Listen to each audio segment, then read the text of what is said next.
नमस्कार दोस्तों, स्वागत है आप सबका एक बार फिर से। तो चलिए कहानी शुरू करते हैं।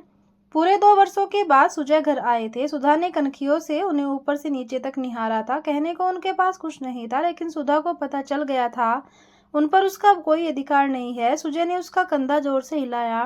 क्या तुम मुझसे नाराज हो? भीतर बहुत कुछ पिघल सा रहा था। मस्तिष्क की शून्य से एक साथ तड़कने लगी थी। पीड़ा और सुख की मिलीजुली अनुभूति के साथ वह सिर्फ सजल आंखों से सुजय को निहार रही थी। सुजय ने एक बार फिर अनुरोध भरे शब्दों में कहा, सुधा अपनी जिद छोड़ दो। तुम्हारी शादी न करने के फैसले से माँ पिताजी कितने दुखी हैं। एक बार अपने फैसले को बदलकर देखो, दुनिया बहुत खूबसूरत नजर आएगी। इतने सालों के सपनों को साकार करने का यही तो सुनहरा अवसर है। क्यों तुम अंतहीन सोचों के सहारे जीवन की दिशा बदल रही हो? सुजय, जिसे तुम अंतहीन समझते हो वो अपने आप में हजारों तरह की असंभावनाएं छिपाए बैठी है। इन असंभावनाओं की श्रृंखला कब टूटेगी, इसका ज्ञान न तुम्हें है और न मुझे। सुजय, मैं सिर्फ नाम की सुधा हूँ। अपेक्षा और निंदा का विष पीना ही मेरी नियति है। इस नियति का ढाल मैं तुम्हें नहीं बनाना चाहती। कहते कहते सुधा फपक फपक कर रो पड़ी। सुजय चले गए। जिस उम्मीद की आखिरी लो वो आंधियों से बचाए लाए थे, वो लो भी अब बुझ चुकी थी। सुधा ने बड़ी मुश्किल से खुद को संयत किया था। वो जानती है स्मृतियों का ताना बाना उसे कभी नहीं छोड़ेगा। कमरे के एकांत में टिक टिक करती घड़ी उसे उसकी नीरवता के अवगत कराने लगी। अतीत का बीता हुआ एक एक पल जीवंत हो उठा। सुजय से उसकी पहली मुलाकात दीदी की शादी में हुई थी। पहले तो वह सुजय को पहचानी ही नहीं, लेकिन बाद में पता चला कि वह दीदी के छोटे देवर हैं। देवर का पद हो और वह पीछे हट जाए। उसने भी शादी में सुजय को जी भर के सताया। सुधा का आकर्षण सुजय की आंखों में कुछ यूं छाया कि वह दीवानों की तरह सुधा के आगे पीछे घूमने लगा था। शादी की मधुर स्मृतियां संजोए दीदी विदा हो गई। विदाई के वक्त सुजय ने उससे शरारती अंदाज में कहा था, अरे आप रोती क्यों हैं? आप भी क्यों नहीं चलती? वैसे भी हम एक पर एक मुफ्त ले जाने में विश्वास करते हैं। सुधा खिलखिलाकर हंस पड़ी। इस बीच सुजय का अक्सर कोई न कोई बहाना बनाकर घर आना माँ को थोड़ा अजीब सा लगा। माँ सुधा के मन को कुरेदती हुई बोली, सोचती हूँ तुम्हारी शादी सुजय से कर दूं। दोनों बहनें एक ही घर में रहोगी तो मुझे भी खुशी होगी। सुधा शर्माकर कमरे में चली आई थी। सुजय के कानों तक भी यह खबर उड़ती हुई पहुंची थी। बस फिर क्या था?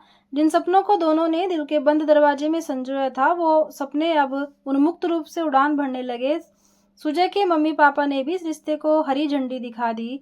सुमन दीदी को पहला बच्चा होने वाला था। डॉक्टर ने डिलीवरी तक टोटल बेड रेस्ट बताया था, इसलिए वह मायके आ गई। सुधा सुबह से शाम तक दीदी के आगे पीछे तीमारदारी में जुटी रहती। देखते ही देखते 9 महीने कब बीत गए पता ही नहीं चला। बच्चे के नामकरण पर सुमन दीदी के ससुराल से आने वाले लोगों ने सुधा की मुक्त कंठ से प्रशंसा की। दीदी की सास आह्लादित होकर बोली थी, भाई हमने तो सुधा को अपनी छोटी बहू स्वीकार कर लिया है। सुबह से बिटिया अकेली ही काम में लगी है, लेकिन चेहरे पर सिकन तक नहीं। सच सुधा बिटिया हीरा है, हीरा। दीदी के कानों में पहली बार यह खबर पहुंची कि उसकी सास सुधा को घर की छोटी बहू बनाना चाहती है और उसकी बहुत बड़ी प्रशंसक है। स्नेह स्नेह सुमन दीदी का बर्ताव सुधा के प्रति अपेक्षित होने लगा था। सुधा की छोटी से छोटी हरकत को अब वह शक की निगाह से देखने लगी थी। एक दिन तो उन्होंने हद ही कर दी। सुधा, कल शाम को तुम इनसे इतना हंस हंस कर क्या बात कर रही थी? मुझे यह बिल्कुल पसंद नहीं। अभी सुजय को फांस कर चैन नहीं मिला जो इन पर भी डोरे डालने लगी। दीदी, अप्रत्याशित सा लगा था दीदी का यह आचरण सुधा को। वह चीख सी पड़ी थी। सुबह उसने सुमन दीदी को माँ से कहते सुना था, माँ तुम सुधा की शादी आखिर एक ही घर में कैसे कर सकती हो? और भी लड़के हैं, तुम किसी और से क्यों नहीं कर देती इसकी शादी? कैसी बात करती हो सुमन? एक ही घर में तुम दोनों रहोगी तो मुझे इस बात की खुशी होगी कि तुम दोनों सुख से हो। नहीं माँ, मैं जानती हूँ तुम सुधा की शादी मेरे घर में करके उस घर में मुझे उपेक्षित करवाना चाहती हो। तुम जानती हो कि कुछ सुधा काम धाम में मुझसे तेज है, सबका दिल जीत लेगी और मैं एक सूखे पत्ते के जैसे यहाँ वहाँ डोलती रहूंगी। अभी शादी नहीं हुई है तो यह हाल है कि सभी उसकी प्रशंसा के पुल बांधते नहीं थकते। शादी के बाद बेटी, ऐसा कुछ नहीं है। अपने अंदर की कुंठा को मन से निकाल दो। ऐसा नहीं है कि मैंने तुम्हें कुछ सिखाया ही नहीं। हाँ, यह और बात है कि तुमको घर के काम काज में दिलचस्पी ही नहीं थी। अभी भी वक्त बीता नहीं है, जब जागो तब सवेरा। तुम सुधा से बनाना खिलाना सीख लेना बिटिया, सीखने की कोई उम्र थोड़ी ही होती है। माँ की बात सुनकर सुमन दीदी पैर पटकती अंदर चली गई। माँ ने इस बात को गंभीरता से नहीं लिया, वो इसे महज एक नारी सुलभ ईर्ष्या की समझती रही। कुछ दिनों बाद बहुत ही उत्साह के साथ पापा दीदी के ससुराल गए तो उन्हें पता चला कि सुजय की शादी अचानक तय हो गई है। शादी कहाँ तय हुई है, पापा ने यह जानने का प्रयास नहीं किया। वे चुपचाप निराश होकर घर वापस आ गए थे। महीने भर बाद सुजय का छोटा भाई आया था। उसे देखकर अनायास ही सुधा फूट पड़ी। पहले तो वह मौन दर्शक बना, सब चुपचाप सुनता रहा। फिर थोड़ा ठहर कर बोला, हमारे घर वाले तो इस रिश्ते के लिए पूरी तरह से तैयार थे। भाभी से भी उनकी राय पूछी गई तो भाभी ने कहा कि वैसे तो सुधा मेरी बहन है, मैं यह कभी नहीं कहती, लेकिन यह घर मेरा भी है, इसलिए मैं स्पष्ट कर दूं कि सुधा अच्छी लड़की नहीं है।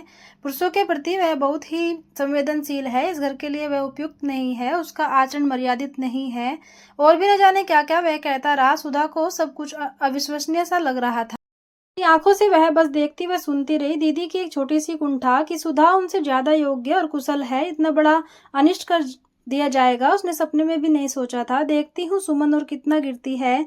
यदि वह नीचता पर आमदा है तो मैं भी उसे दिखा दूंगी कि नीचता कैसे की जाती है। माँ अनाप शनाप बड़बड़ाती हुई धम्म से पैर पटकती, अपनी कमी छिपाने के लिए। अपनी छोटी बहन को कलंकित करने वाली बेटी भगवान किसी दुश्मन को भी न दे। मैं भी जब तक उससे इस नीचता का बदला न ले लूं चैन से नहीं बैठूंगी।